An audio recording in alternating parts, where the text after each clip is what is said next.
Maraming taon nang lumipas. Nagkaroon ng sariling pamilya itong si Popoy.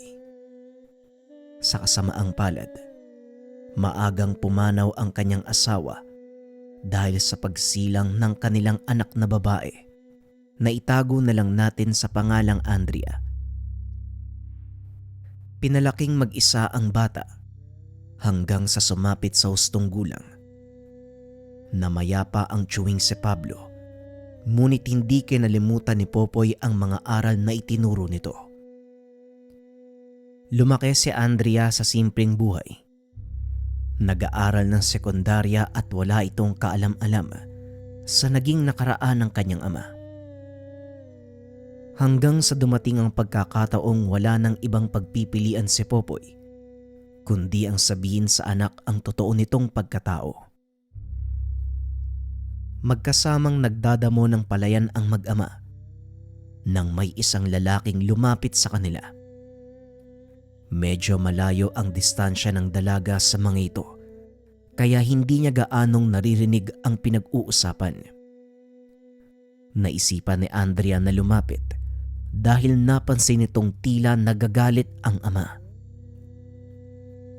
"Tay, ano pong problema?" tanong ng dalaga.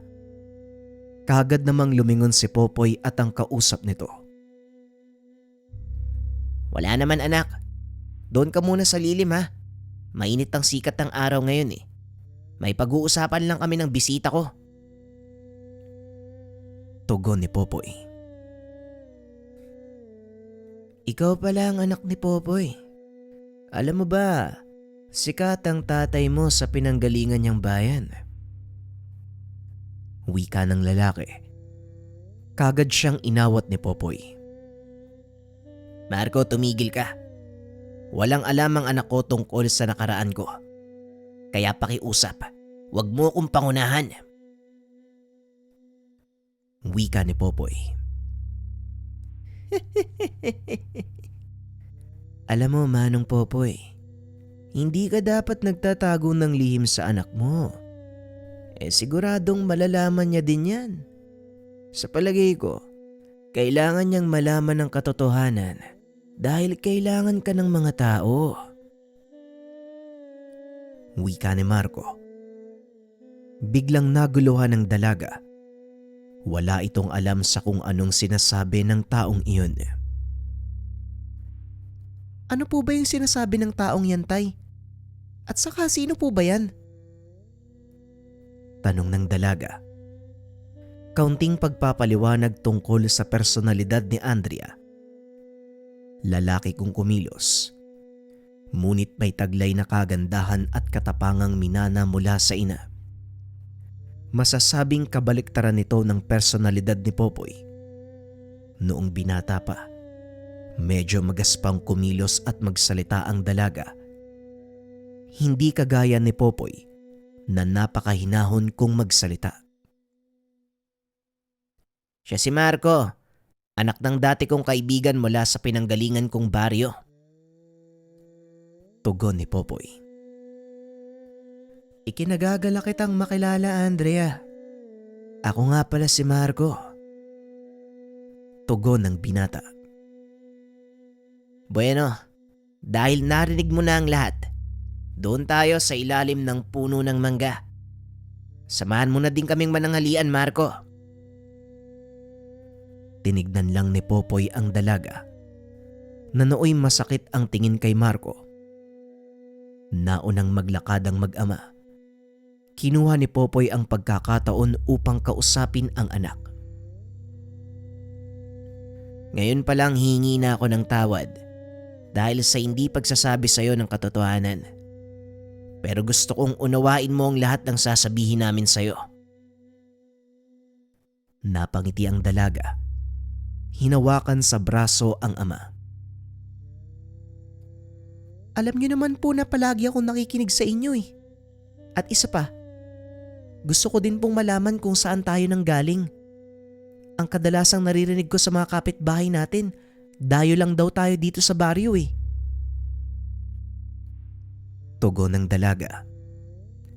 Ilang sandali pa ay narating na nila ang lilim ng puno Naupo ang mga ito at nagsimulang kumain. Matalim pa rin ang tingin ni Andrea kay Marco.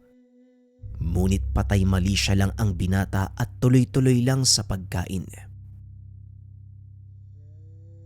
Ano, masarap ba ang inihaw na dalag? Dahan-dahan naman, baka matinik ka. Wala pa namang ospital na makakagamot sa katakawan. Wika ni Andrea. Napaubo si Popoy dahil sa sinabi ng anak. Ano ka ba naman anak? Huwag ka naman ganyan sa bisita natin. Mabait yan si Marco. Wika ni Popoy. Mabait? Parang galit nga kayo sa kanya kanina, tay. Hoy, ikaw magsalita ka na. Anong kailangan mo sa tatay ko? Tanong ni Andrea. Sa pagkakataong iyon ay biglang naging seryoso ang mukha ni Marco. Inilapag ang pinggan, lumagok ng tubig at nagsimulang magsalita. Ang dahilan kung bakit ako nandito, para matikman ang masarap na inihaw na dalag. Hindi, biro lang. Yung mukha mo masyadong seryoso eh. Pero ang totoo, inutusan ako ni tatay na puntahan ka, Mang Popoy. Hindi ko alam pero ang sabi niya, ikaw lang daw ang makakatulong sa amin. Wika ni Marco. Hahampasin na sana ito ng kaldero ni Andrea. Ngunit kagad siyang inawat ni Popoy. Andrea, kumalma ka ng bata ka. Bakit naman sa akin pa humingi ng tulong yung tatay mo? Ano bang nangyayari? Tanong ni Popoy. Ipinagpatuloy ni Marco ang pagpapaliwanag. Ayon dito, isang matagal na nilang kaaway ang muling nagbalik. Sa pagkakataong iyon hindi na nila kayang pigilan pa ito. Ang taong tinutukoy ni Marco, walang iba kung hindi si Onyok. Talaga nga namang walang kadala-dala yung taong yan, no? Tinalo ko na siya ng makailang ulit, pero talagang hindi mapermi yung taong yan sa isang sulok. Wika ni Popoy. Si Onyok ang sinama ng tiyuhin upang sanayin sana ang binata. Kaso nga lang iba ang pakay nito, na kaagad namang napigilan ng gabay ni Popoy. Tama po kayo, Manong. Lalo pa ngayon, siya ang nagmana ng kakayahan ni Tandang Agustin. Wala nang sino man ang maaaring makapigil sa kanya. At ang matindi pa, nakipagkasundo ito sa isang mangkukulam na may mga alagang aswang. Kaya malakas din ang loob ng mga impaktong manlalakay. Pagpapaliwanag ni Marco. Nakikinig lang si Andrea sa usapan ng dalawa. Hanggang sa hindi na nito napigilan ang sariling magtanong, lalo pa nang marinig ang tungkol sa mga aswang. Teka nga, sandali lang. Naguguluhan na ako eh. Nagbabanggit ka ng tungkol sa mga aswang. At saka yung tatay ko, lumaban sa kanila? Ha? Sigurado ka ba? Tanong ng dalaga. Napasapo naman ng noo si Popoy. Hindi mo alam kung gaano kalakas ang tatay mo, Andrea. Kung nakita mo lang, sasabihin mong hindi tao si Mang Popoy. Tugon ni Marco. Nako Marco, pwede bang wag mo munang punuin ng kung ano-ano yung isipan ng anak ko? O siyang mabuti pa, sabayin na natin yung pagpatuloy ang usapan. Andrea, iligpit mo na yung mga pinagkainan natin. Wika ni Popoy. Dali-dali namang nagligpit ang dalaga. Matapos ay kaagad na silang umuwi. Pagkarating sa tahanan nila Popoy, ipinagpatuloy ng tatlo ang pag-uusap. Ano nga uli yung sinasabi mo kanina, Marco? Pwede mo bang ituloy? Tanong ng dalaga. Napatingin si Marco kay Popoy. upang hingiin ang permiso nito. Sige na, nasimulan ko naman eh. Ituloy mo na. Dahil kung hindi, pareho tayong kukulitin yan. Wika ni Popoy. Ang tatay mo ang pinakamabangis na manunugis ng aswang noon. Kasama niya si Mang Pablo. Ewan ko kung naabutan mo pa siya. Sasabihin ko sa iyo, Andrea, walang aswang ang nakaligtas sa kanilang dalawa ng tatay mo. Pagpapaliwanag ni Marco. Ngunit hindi pa rin naniniwala si Andrea dahil iba ang pagkakakilala nito sa ama. Mahinahon, takot sa gulo, at minsan hindi pa marunong magalit. Alam mo, ang hirap paniwalaan ng sinasabi mo, Marco. Kasi kung titignan mo si tatay ngayon, masasabi mo bang mamamatay aswang siya? Eh sa ahas nga, takot na takot yan eh. Aswang pa kaya? Wika ni Andrea. Alam ko, kahit noon, hindi mo mapagkakamalang mamamatay aswang ang tatay mo dahil mahinahon siyang tao. Wala sa bokabularyo niya ang pakikipagbasag ulo eh. Pero kapag aswang ang kaharap niya, nag-iiba ang pagkatao ni Mang Popoy. Kahit ang lolo Pablo mo, natatakot eh. Tugon ni Marco. Napatingin si Andrea sa ama. Hindi ito nagsasalita, kaso nga lang nakangiti na parang sinasabi sa kanya na totoong nangyari ang lahat ng sinasabi ni Marco. Hindi ko pa din maintindihan eh. Paano mong nagawang makipaglaban sa ganyang itsura mo, tay? Biglang natawa si Marco sa sinabi ng dalaga. Mang Popoy, kayo na nga lang ang magkwento. Ang totoo kasi, hindi ko din alam kung papaanong nagbagong pagkatao ng tatay mo sa tuwing makikipaglaban siya noon. Wika ni Marco. Huminga ng malalim si Mang Popoy. Inilabas ang suot na kwintas. Ito ang dahilan kung bakit nagbabago ang pagkatao ko sa tuwing makikipaglaban. Isa itong uri ng mutya. Ngunit sa tagal na panahon na hindi nagamit, mukhang iniwanan na ako ng aking gabay. Wika ni Mang Popoy. Dali-dali namang nilapitan ni Andrea ang ama. Pinakiusapan kung pwede niya ba itong hawakan. Hindi naman nagdalawang isip si Popoy sa pag-aakalang ordinaryong bato na lang ang kanyang suot. Inabot niya sa dalaga. Laking gulat ni Andrea dahil bigla siyang nakakita ng isang nilalang na nakapalupot sa kamay ng kanyang ama. Hindi makakilos si Andrea dahil unti-unting kumakalas ang nilalang at lumilipat sa kanyang braso. Napasigaw ito at biglang inabot ang mutya kay Popoy. Yung gabay po ba na tinutukoy mo, tay? Isang puting ahas? Tanong ng dalaga. Nagtaka si Popoy kung paano nitong nalaman ng anak. Ni minsan hindi niya ikwento ang tungkol sa mutya, pati na rin ang gabay nito. Unang beses palang narinig ni Andrea ang tungkol sa mutya. Napatingin si Popoy kay Marco na nooy nagkipit balikat lang. Muling ibinaling ang tingin sa anak at nagtanong.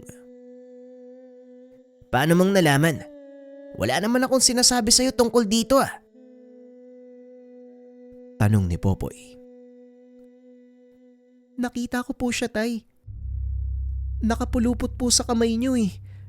Nung hinawakan ko po yung kwintas, gumagapang po siya papalapit sa akin. Tugon ng dalaga.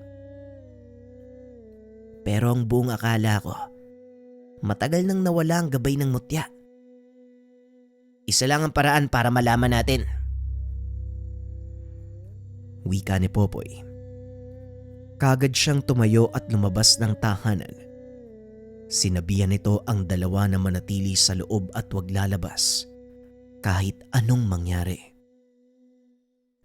Tumayo si Popoy sa gitna ng bakuran. Ipinikit ang mga mata. Tinawag sa pamamagitan ng isipan ang gabay ng kanyang mutya. Maduag, kung totoo ang sinasabi ng anak ko, magpakita ka. Wika ni Popoy. Nanatili itong nakatayo ng halos 3 minuto sa labas ng tahanan nang biglang bumulusok sa tabi nito ang napakalakas na kidlat. Halos mabingi sila Andrea at Marco sa lakas ng pagsabog. Napuno ng usok ang paligid kaya wala silang ibang makita kung hindi ang apoy na nagmumula sa mga nasunog na kahoy. Ilang sandali lang ay biglang kumislap ang puting liwanag. Unti-unti nilang naaninag si Popoy na naglalakad papunta sa kanilang kinakatayuan. Tuluyang humupa ang usok.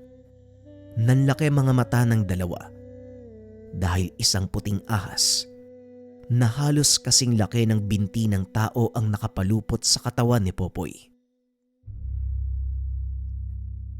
Nakakamangha. Ito pala ang sinasabi nilang tanang kilat. Wika ni Marco. Tanang kilat? Ano yun? Tanong ni Andrea habang parehong nakatitig kay Popoy. Ang mga tanang kilat, mga nilalang na nakatira sa kaulapan. Ang katawan nila ay gawa sa purong enerhiya. Bihira silang bumaba sa lupa, kaya wala halos nakakakilala sa kanila. Tugon ni Popoy. Bakit alam ng Markong to yung tungkol sa kanila, Tay? At saka, paano mong nakuha yung nilalang na yan? Muling tanong ng dalaga.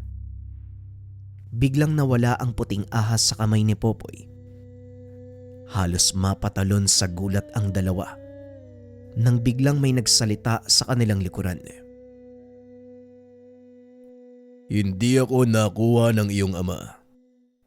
Pinili ko siya bilang tagapangalaga ng mutya ng kidlat dahil nakita kong isang katangian na hindi ko nakikita sa mga kapwa niya. Yon ang kakaibang katapangan at kabaitan.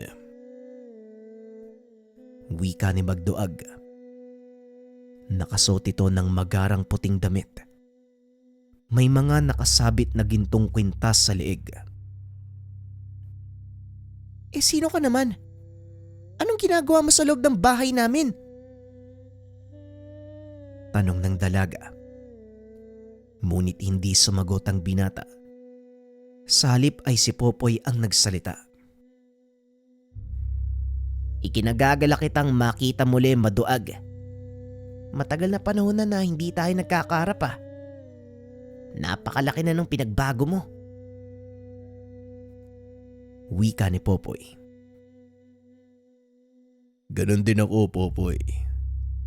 Tama ka. Mahigit 20 taon tayong hindi nagkita at masaya kung nasa maayos kang kalagayan. Tugon ni Maduag. Laking gulat ng tatlo nang biglang magpakita sa likod ni Popoy ang dalawang lalaking nakasuot ng magarang damit. Nakayuko ang mga ito na parabang nagbibigay pugay. Kamahalan, ipagpatawad niyo ang aming pagsunod. Ngunit nais kayong makita ng inyong anak. Wika ng isa sa mga lalaki. Napalingon si Popoy sa mga ito. Muling ibinaling ang tingin kay Maduag. Anak? May anak ka? Tignan mo nga naman. Pero teka, bakit kamahalan yung tawag sa ng dalawang to? Tanong ni Popoy. Pakiusap, maging magalang ka sa pakikipag-usap sa aming hari. Wika ng isa pang lalaki. Hayaan mo siyang makipag-usap sa akin sa paraang gusto niya. Ngayon, sabihin mo sa aking anak na bumaba siya kung gusto niya akong makita. Tugon ni Maduag. Ilang segundo pa ang nakalipas. Bigla na namang bumulusok ang malakas sa kidlat. Sa pagkakataong iyon, isang dalaga na kasing edad ni Andrea ang nagpakita. Asul ang mga mata nito. Kumikinang sa liwanag ng buwan ang malapilak nitong buhok. Siya si Azalena, ang nag-iisa kong anak. Azalena, gusto kong ipakilala sa iyo ang mga kaibigan ko. Sila ang palagi nating pinag-uusapan. Si Popoy at ang anak niyang si Andrea. Paumanin binata, hindi ko alam ang iyong pangalan, kaya maaari bang ipakilala mo ang iyong sarili? Wika ni Maduag. Nakatulala lang si Marco ng mga oras na yun. Saka pa lang ito nakabalik sa realidad nang sikuhin ni Andrea ang sikmura niya. Ako nga pala si Juan. Hindi na ituloy ng binata ang sasabihin dahil bigla itong dinuktungan ng anak ni Maduag. Ikinagagala kitang makilala, Juan.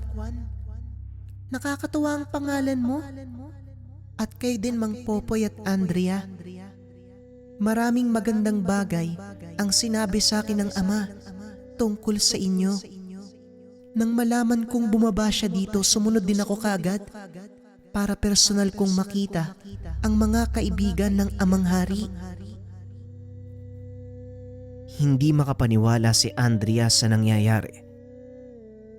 Ilang beses pa nitong sinampal ang sarili sa pagbabakasakaling magising ito at mawala ang apat na nilalang. Ngunit sa kasamaang palad, namagana lang ang pisngi nito. Naroon pa rin si Maduag. Naroon pa rin ang anak, pati na rin ang dalawang kawal.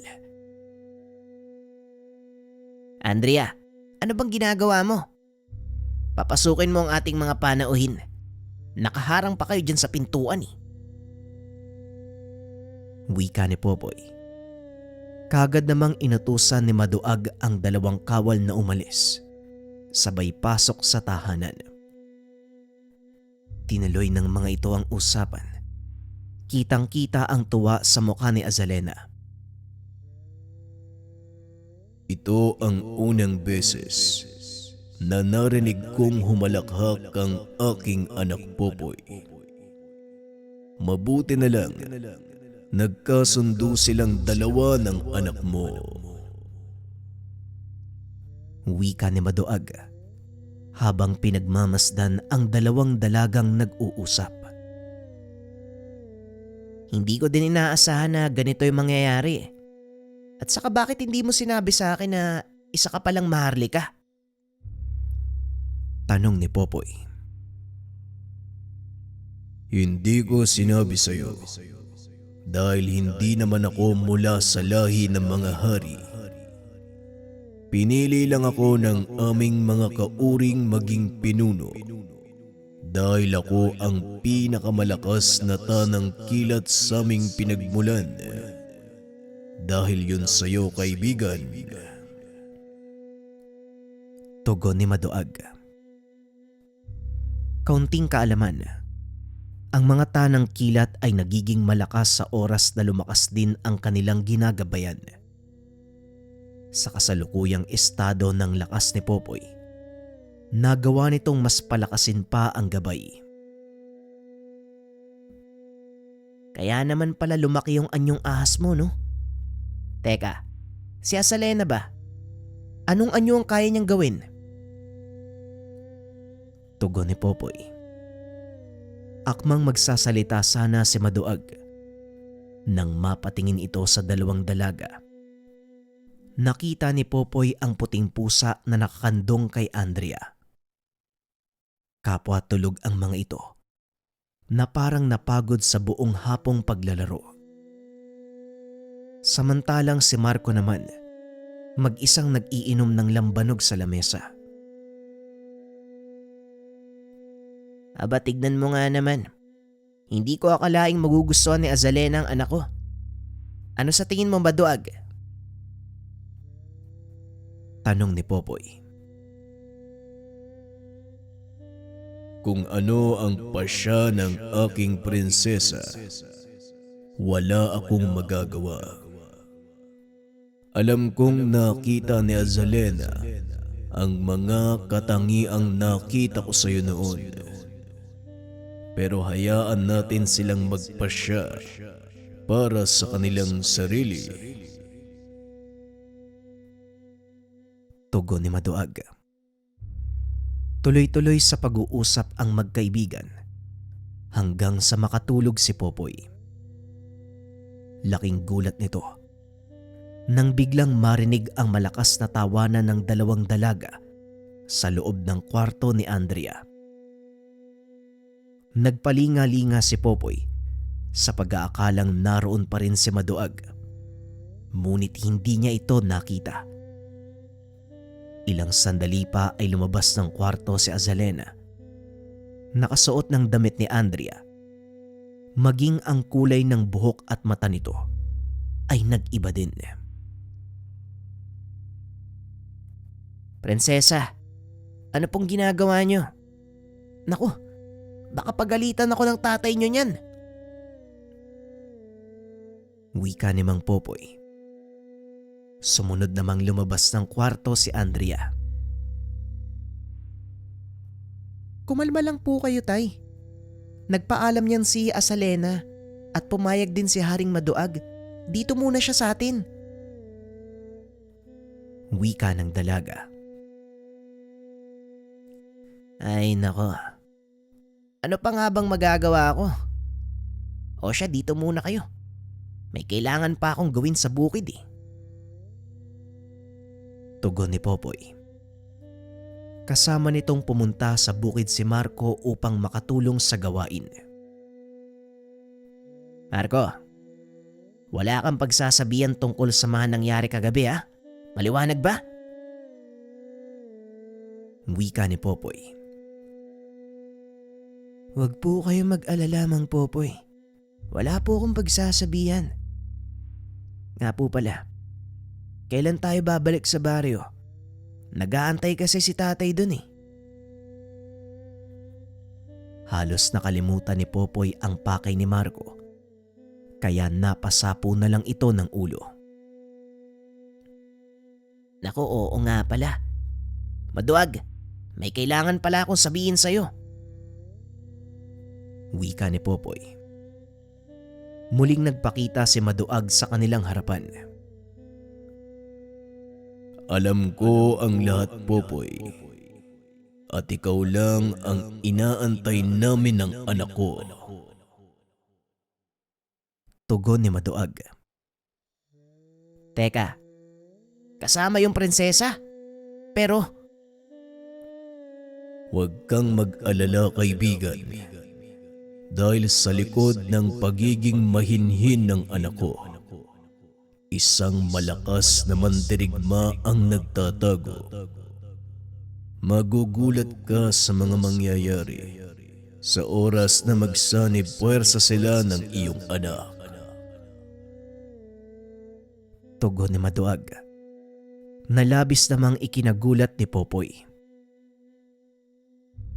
sandali lang. Wala akong planong isama si Andrea sa labang to. Natatakot ako sa maaaring mangyari sa kanya. Wika ni Popoy. Kagaya ka lang din ng anak mo, Popoy. Kaso nga lang, kakaiba ang tapang ni Andrea. Natatakot din siya kung ano ang mangyayari sa'yo habang natutulog ka kagabi. Hiniling ng anak mong sumama sa magiging misyon natin at nung mga sandaling iyon, pinili ni Azalena na makipagkaisa kay Andrea. Tugon ni Maduag.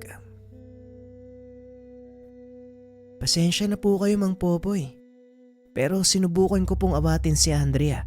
Kaso sinigawan lang ako eh. Wika ni Marco. Walang kaso, Marco. Dahil alam ko namang hindi magpapaawat ang anak ko sa oras na meron siyang gustong gawin.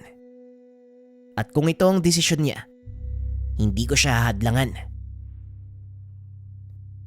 Pagsapit ng hapon, kinausap ni Popoy ang anak. Sinabihang maganda na ito dahil kinabukasan na ang biyahe nila pabalik sa baryong kinalakihan. Talaga, Tay? Sige po, maghahanda na po ako ng mga gamit na dadalhin. Wika ng dalaga. Kagad siyang tumakbo papasok ng kwarto. Kasama niya si Azalena. Tuwang-tuwa ang mga ito na parang mga bata. Nagtatawanan pa sila habang nagliligpit ng kagamitan ng dalaga. Hindi nila alintana ang bigat ng sitwasyon. Mga bata talaga.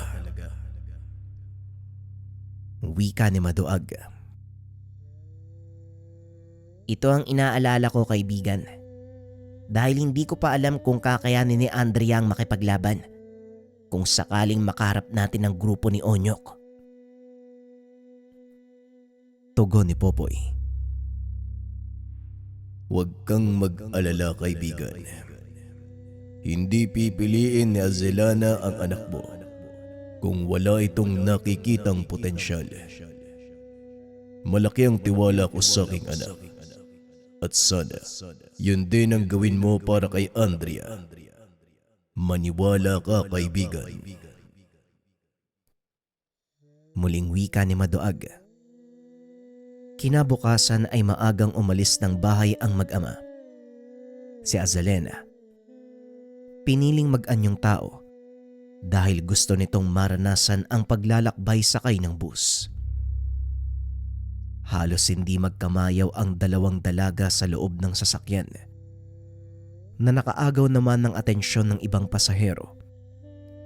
Hindi rin masisisi ni Popoy ang anak dahil ngayon pa lamang ito naranasan ni Andrea. Kayong dalawa dyan, huwag kayo masyadong maingay. May mga pasaherong natutulog oh. Nakakaya. Saway ni Popoy sa dalawa. Pasensya na po, Tay. Sige po, hindi na po kami mag-iingay. Tugon ni Andrea. Ngunit muling nagtawanan ang dalawa. Napailing na lang si Popoy. Umabot ng halos 5 oras ang paglalakbay. Nang makarating sila sa estasyon, laking gulat ni Popoy dahil napakalaki ng pinagbago ng lugar. Wag po kayong magtaka, Manong. Matagal po kayong nawala dito. Medyo naging moderno na mga bagay-bagay sa bayan. At ang kagandahan, hindi na ganun kahirap ang paakyat sa ating baryo. Wika ni Marco. Napangiti na lang si Popoy. Hindi nito inakalang aabot sa ganong estado ang pamumuhay sa kanilang bayan. Nasa liblib na bahagi ito ng probinsya. Kaya inakala niyang tuluyan ng mabubura sa mapa ang lugar na yun. Ilang sandali pa ay narating na nila ang paradahan ng habal-habal. Natuwa si Andrea dahil ito ang unang beses nilang sasakay sa ganung uri ng sasakyan. Tuwang-tuwa ang mga ito at dahil sa 4 sila sa pangkat, kailangan ng 2 habal-habal. Napaiwalay ang 2 dalaga at naunang dumating si Mang Popoy sa tahanan nila Marco. Pumasok na ang mga ito sa tahanan. Pasilip-silip si Popoy sa labas habang inaantay ang sinakyang habal-habal ng 2 dalaga. Ilang sandali pa ay dumating na ang mga ito. Dire-diretso ang 2 pagpasok ng bakuran nang bigla silang tawagin ng nagmamaneho ng habal-habal. Sandali lang. Hindi pa kayo nagbabayad ah. Nagkatinginan ang dalawang dalaga habang kinakapa ni Andrea ang bulsa. Ano ba yung hinahanap mo, Andrea? Tanong ni Azalena. Wala pala akong pambayad sa habal-habal. Sandali lang. Tatawagin ko po si Tatay Manong ha, sandali lang. Tugon ni Andrea. Ngunit pinigilan ito ni Azalena. Naglabas ng kung ano mula sa kanyang bulsa. Isang itim na supot na punong-puno ng gamais na butil ng ginto. Naglakad ito papunta sa nagmamaneho at inabutan siya ng isang butil. Sapat na ba yan? Wika ni Azalena. Nanlaki mga mata ng lalaki nang makita ang ginto. Akmang kukunin na sana ito nang bigla namang hawakan ni Marco ang kamay ni Azalena. Sandali lang. Etong bayad. Salamat po. Tatanggi pa sana ang habal-habal. Ngunit wala na itong nagawa nang titigan siya ng masama ni Marco. Bakit, Marco? Anong problema? Masama ba yung ginawa ko? Tanong ni Azalena. Hindi, prinsesa. Hindi dapat malaman ng mga taong yan na may hawak kang ginto. Dahil maaari kang mapahamak sa oras na mangyari yon. Ito lang ang tatandaan mo, kamahalan. Nababago ng kinang ng ginto ang ugali ng mga mortal. Halika na sa loob. Nag-aantay si na tatay at Mang Popoy. Tugon ni Marco. Pinaunawa naman ni Andrea ang sinabi ng binata. Kagad itong nakuha ni Azalena. Biglang nabalot ng katahimikan ang loob ng bahay. Pagpasok pa lang nila Azalena at Andrea. O teka, bakit po kayo tumahimik? Kami lang naman to ah. Ituloy niyo yung usapan. Wika ni Andrea. Napailing na lang si Popoy sa inasal ng dalaga. Humingi ng tawad kay Mang Dodong. Paumanin sa asal ng aking anak. Mang Dodong, hayaan mo. Pagsasabihan ko. Wika ni Popoy. Huwag mong alalahanin yon, Popoy. Nakakatuwa nga ang anak mo eh. Mabuti naman at nakarating kayo sa lugar. Ang akala ko magkakaroon ng problema eh. Alam na ng kampo ni Onyok ang paghingi namin ng tulong sa inyo. Sa katunayan, ilang gabi nang nagpapabalik-balik ang espiya dito sa bahay. Wika ni Mang Dodong. Pero maiba ako, Mang Dodong.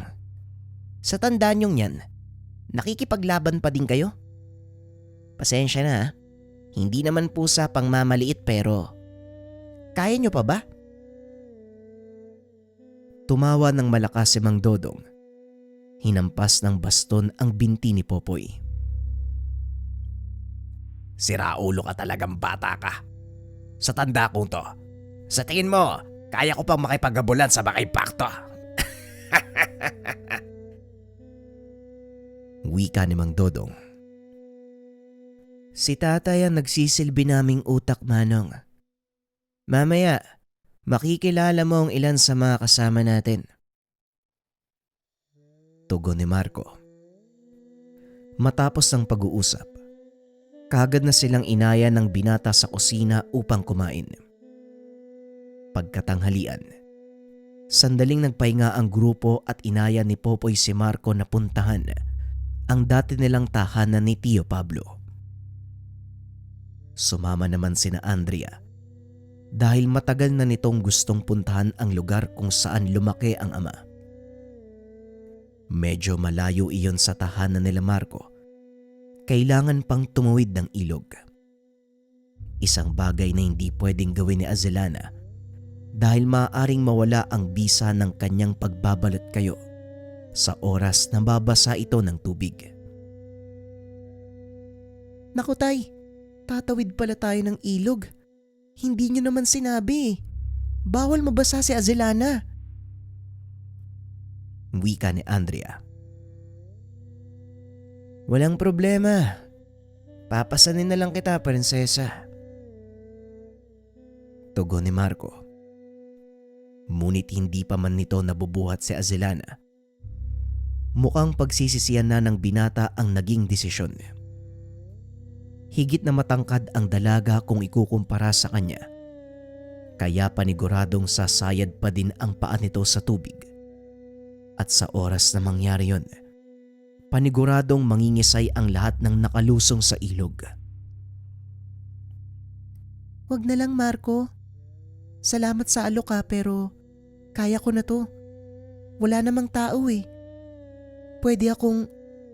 Hindi na ituloy ng dalaga ang sasabihin. Kagad itong tumalon papunta sa kabilang pangpang. Mukhang panis ang diskarte mo, Utoy ah. Halika na nga. Pangaasar ni Popoy. Si Manong Popoy talaga oh. Hindi naman sa ganun. Gusto ko lang din namang makatulong eh. Depensa ng binata. Pagkarating sa kabilang pangpang, naglakad sila ng maigit 10 metro. Narating ang dating tahanan nila Popoy. Gubat na ang paligid, ngunit nakatayo pa rin ang mga posteng gawa sa matitibay na kahoy. Dito ako lumaki anak. Ang lugar na ito naging palaruan ko ng araw. At sa malaking punong yun, doon ko tinalo si Onyok. Maigit 20 taon na ang nakakaraan. Yun din ang una naming pagsasanib ng iyong ama, Azelana. Kwento ni Popoy. Napangiti naman si Andrea. Nilapitan ang malaking puno ng bayuko. Nakita ng dalaga ang malaking uka sa bandang ibaba ng puno na tila tinamaan ng kung anong matigas na bagay. Ang markang yan ang magpapatunay na minsang inilampaso ng iyong ama ang mayabang at ang bisyosong antingero. Wika ni Maduag. Maraming alaalang naiwan sa lugar na ito, Andrea. Dito din ako namulat sa katotohanan ng buhay. Muling wika ni Popoy. Ilang sandali pa naglakad ang mga ito papunta sa lugar kung saan naman unang nagkakilala si Maduag at si Popoy. Bagaman punong-puno na ito ng mataas na talahib, naroon pa rin ang punong tinamaan ng kidlat. Dito ko nakilala si Popoy. Sa punong yan at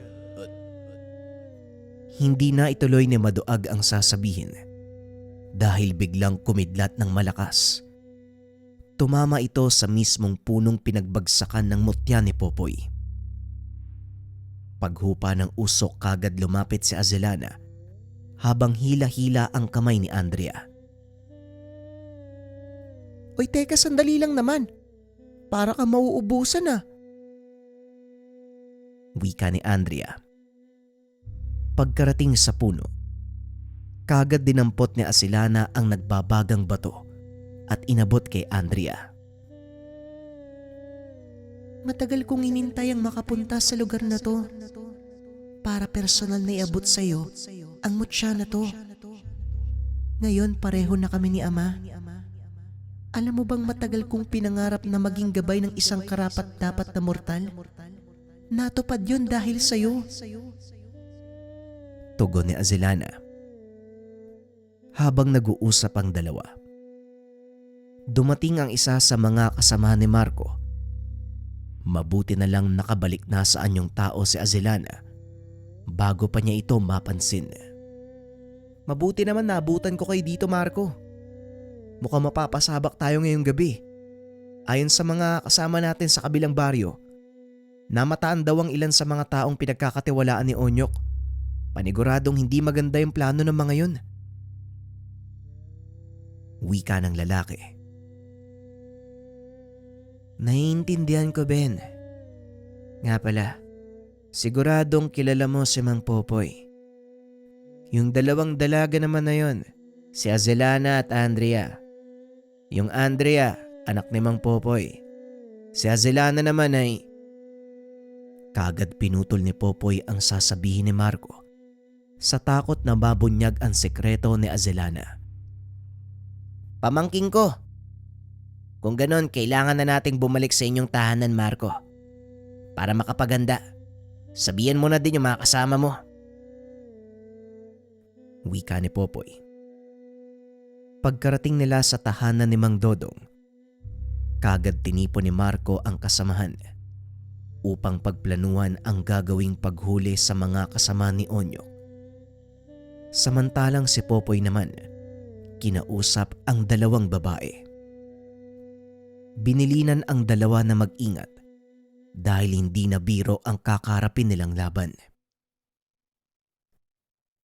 Alam ko po yun, Tay.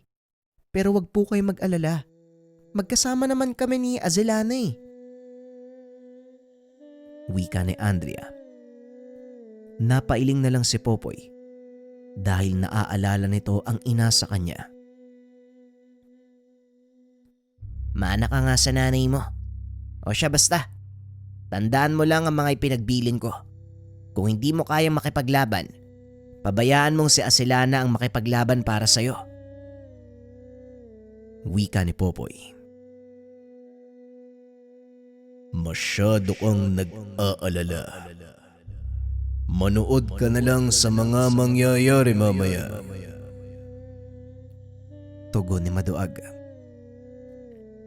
Ilang sandali pa ay nagpasya ng lumakad ang grupo. Ang plano ng mga ito, sina Popoy ang papasok sa baryo dahil walang nakakakilala sa kanila. Ang karamihan sa mga kasapi ng pangkat nila Marco ay taga doon sa lugar. Kaya naman pinili nilang mag-antay sa labas ng baryo. Medyo padilim na nang makarating sila sa lugar. Hindi nagpahalata si Mang Popoy, kaya naganap ito ng pwestong mangupuan. Saktong kakabukas pa lang ng tubaan kaya inaya nito si Marco at ang dalawang dalaga. Huwag kayong aalis sa tabi ko, Andrea. Kung may makita man kayong kakaiba, sabihin nyo kagad. Wika ni Popoy. Nang mga sandaling iyon, nag-ikot ng tingin si Azelana. Napansin nito ang grupo ng mga taong paparating. Paanong kakaiba? Kagaya ba ng mga taong yun? Tanong ni Azelana. Sa unang tingin ay walang pinagkaiba ang mga ito sa normal na tao.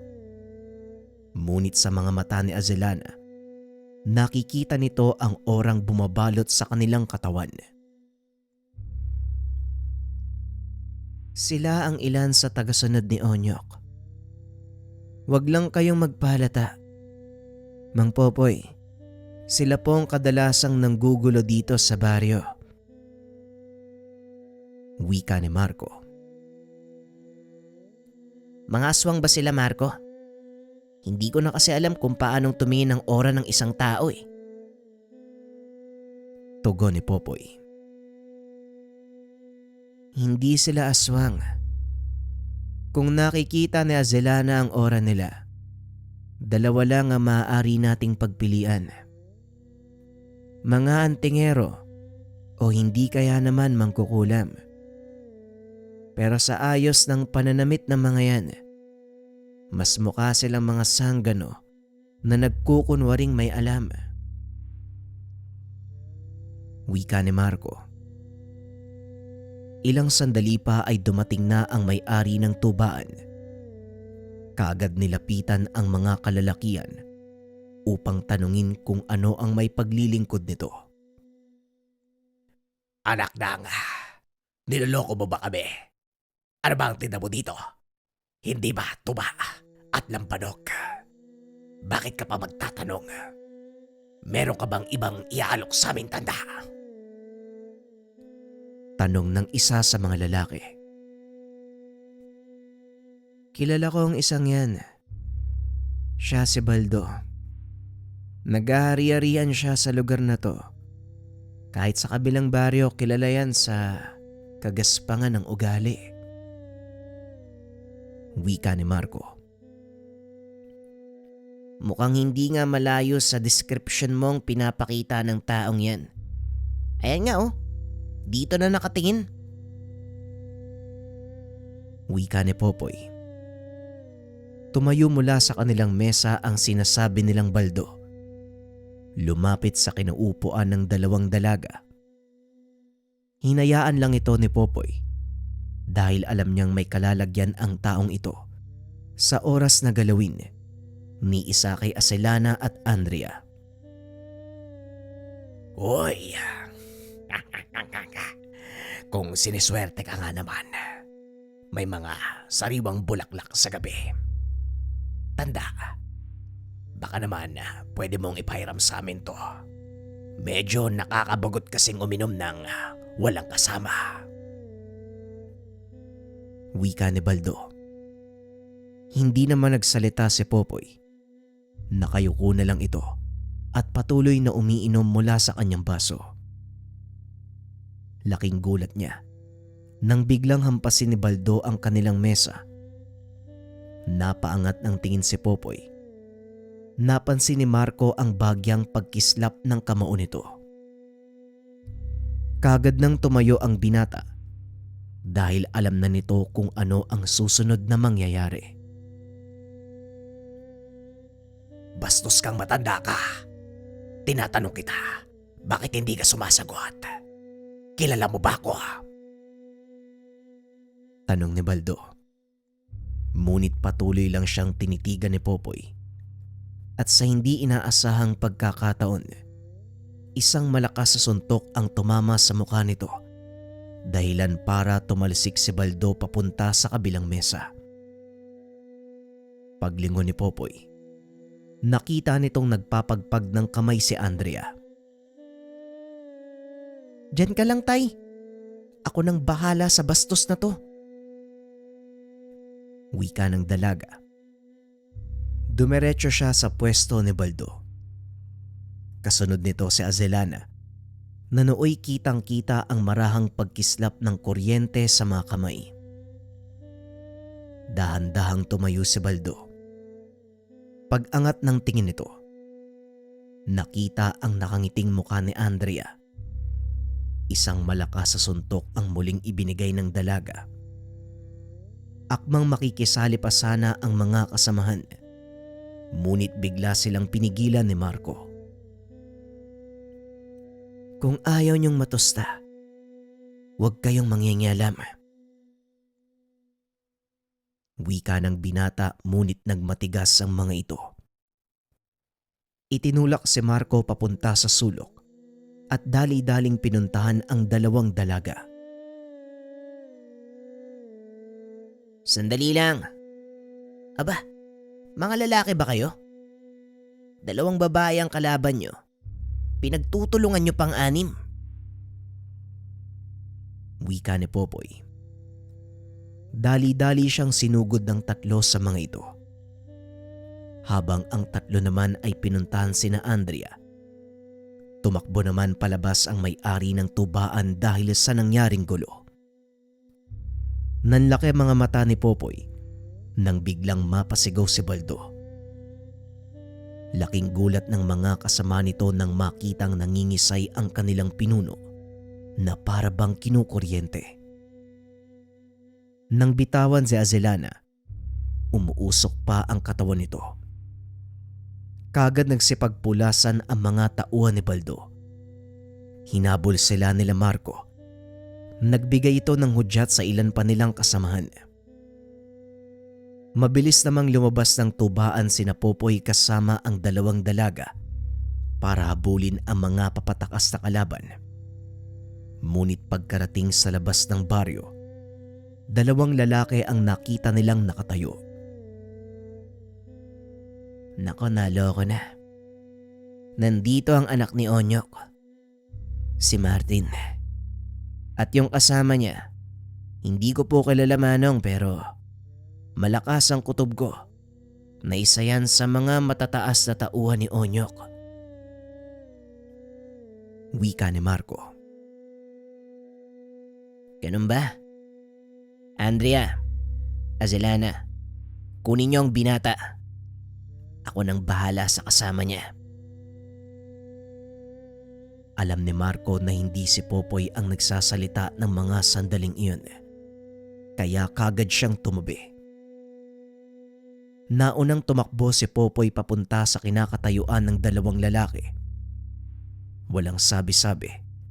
Umatake ito. Dahilan para maghiwalay ang dalawa. Samantalang sina Andrea naman, nag-uusap pa kung ano ang kanilang gagawin. Sumugod ka lang. Ako nang bahala sa depensa mo, Andrea. Wika ni Azelana. Mabilis namang tumakbo pasagod si Andrea. Ngunit nagtaka ito dahil biglang nawala ang kaibigan. Asilana! Bakit mo naman ako iniwan?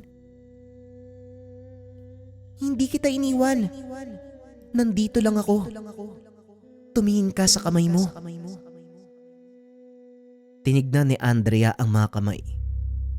Laking gulat nito dahil nagliliwanag ang mga kamao. Napangiti ang dalaga at walang pagdadalawang isip na sinugod ang isa sa mga kalaban. Samantalang si Popoy naman, patuloy na nakikipagbuno sa kasama nito. Hindi ko alam na makakarap ko sa labang to ang bantog na si Popoy. Maligayang pagbabalik, kaibigan. Nanlaki ang mga mata ni Popoy nang marinig ang boses ng kaaway. Dimas, ikaw ba talaga yan? Anong ginagawa mo dito? Tanong ni Popoy. Ano pa ba ang gagawin ko kundi sundin ang utos ng bago kong amo? Pasensya na, kaibigan. Mukhang nagkita tayo sa muling pagkakataon. Tugon ni Dimas. Oo, at hindi ko din nakalain na papanig ka sa mga kalaban. Ikaw ang pinakatapat na disipulo ni Mang Gustin. Anong nangyari? Bakit ka nagpagamit sa kasamaan? Tanong ni Popoy. Alam mo po ang mundong ginagalawan natin ay isang malaking palaruan. Kung sino ang mas malakas, doon ka kakampi para manalo. At isa pa, wala na si Tandang Agustin. Ano pa ang gagawin ko kung hindi sumama sa tagapagmana niya? Tugon ni Dimas. Laking gulat nito nang biglang mapasigaw si Martin. Hindi na ito makatayo dahil nakaapak na si Andrea sa ulo ng binata. Nalo ko na. Pasensya na, kaibigan, pero mukhang kailangan ko nang umalis. Pero huwag kang mag-alala dahil magkikita pa tayo. Muling wika ni Dimas. Sabay takbo papunta sa kinaroroonan ng binatang kasama. Sinuntok nito ang lupa.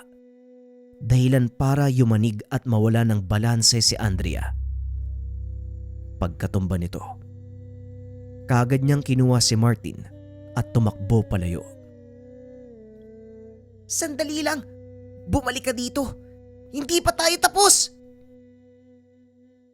Wika ng dalaga. Hayaan mo na, anak. Siguradong magkikita pa naman kayo sa susunod. Wika ni Popoy. Nang masiguradong nahuli na nila ang mga kasama ni Baldo, Kagad nang bumalik ang mga ito sa kanilang pinagtataguan. Ang kailangan na lang nating gawin, pigain ang mga ito sa kanilang nalalaman. Sinong pwedeng gumawa nun? Tanong ni Marco. Kami na ni Asilanang bahala sa kanila. Tugon ni Andrea. Pagdating sa tahanan ni Mang Dudong, dinala nila ang nahuling kalalakihan sa isang tagong kubo sa gawing likod ng bahay. Walang nakakarinig sa kanila sa lugar na yun dahil malayo na sa kalsada at napapaligiran ito ng makapal na damuhan. Itinali ni Marco ang 4 na kalalakihan. Binuhusan ng tubig para magising. Simulan mo na, Asilana. Mukhang matagal-tagal na pigaan ang mangyayari.